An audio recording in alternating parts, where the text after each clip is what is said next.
मैं अंत भी हूँ और शुरुआत भी।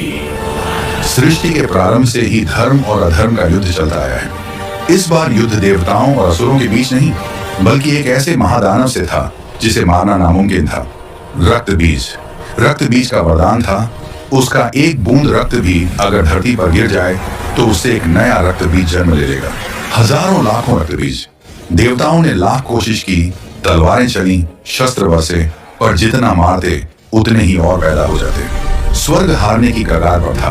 तब सृष्टि जब संकट में होती है, तब काल से भी परे एक शक्ति जागती है, महाकाली। रात का घना अंधेरा, एक जंगल में विशाल चिता जल रही थी। उसी चिता की अग्नि से दो भयंकर असुर पैदा हुए थे कभी, महिषासुर और रक्तबीज।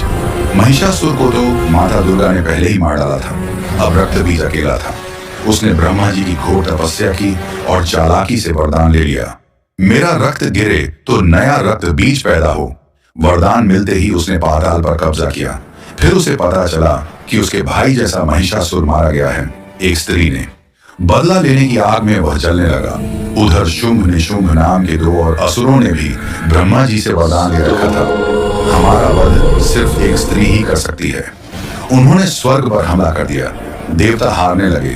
तब रक्त बीज भी शुंभ निशुंभ की सेना में शामिल हो गया। अकेला रक्त बीज ही सारे देवताओं पर भारी पड़ने लगा।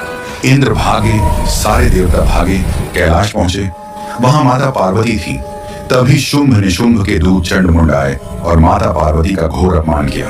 बस यही वो पल था। माता पार्वती के क्रोध से उनके शरीर से एक भयंकर शक्ति निकली, काले रंग की, जीभ लाल, आंखें अग्नि की तरह, गले में मुंडमाला, 10 हाथों में खड्ग त्रिशूल कपाल। महाकाली। पलक झपकते ही चंडमुंड के सिर धड़ से अलग, उनकी पूरी सेना नष्ट। खबर स्वर्ग पहुंची, शुंभ निशुंभ डर गए।